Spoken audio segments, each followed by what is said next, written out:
As anyone with type 1 diabetes can tell you, managing glucose overnight can be challenging. My glucose fluctuates depending on how much I've exercised that day, or if I've had a late night snack, or sometimes for no reason at all. The FreeStyle Libre 3 system's optional real-time alarms let me know the minute my glucose is high or low, so I can respond right away.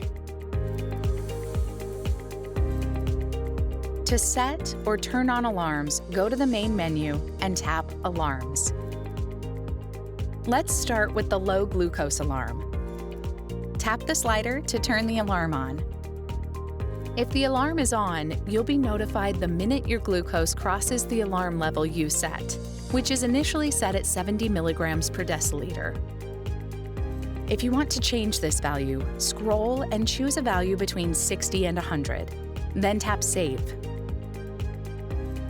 Tap Override Do Not Disturb to always play an alarm sound and appear on the lock screen, even if your phone is muted or Do Not Disturb is enabled on your phone. To receive alarms, do not force close the app.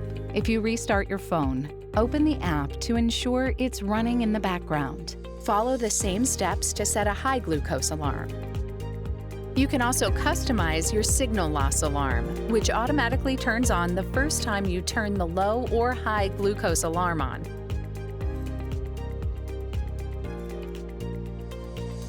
When you receive an alarm, such as a low glucose alarm, it will notify you the minute your glucose crosses the alarm level you set. If your phone is locked, a notification about the alarm will appear on the lock screen. It will indicate your current glucose reading and trend arrow indicating where your glucose is going.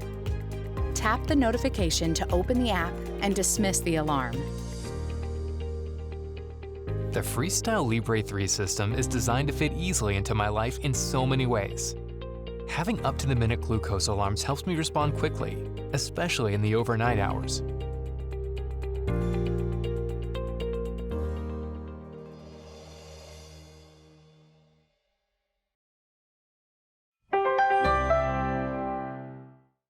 Learn how to share glucose information from the FreeStyle Libre 3 app to the Libre LinkUp app in the next video.